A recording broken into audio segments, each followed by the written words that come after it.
It's a great thing for history. George Washington, Thomas Jefferson, William Howard Taft, and President Barack Obama.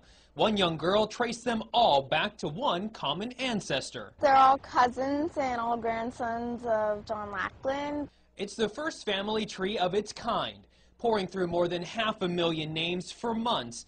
12-year-old Bridge Ann D'Avignon discovered that all the U.S. presidents, except Martin Van Buren, are related to the former King of England, John Lackland Plantagenet, signer of the Magna Carta in 1215. Mildred Reed is his first great-grandmother on George Washington, and on Obama, Mildred Reed is the 10th great-grandmother.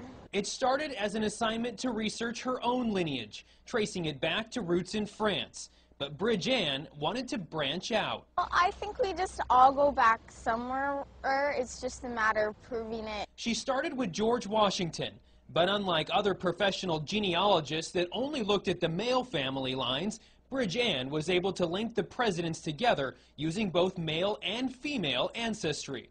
Before this, historians had only been able to link 22 family trees. She kind of created a triumph of women's studies here. If you have a child, and they have a child, and they have a child, and they have a child, and they have a child, Like names change. all she's saying is this guy is the great, 25th, 27th, depending on what line it is. He created all this family. So do I believe it? Yes. It's hard, but it's true.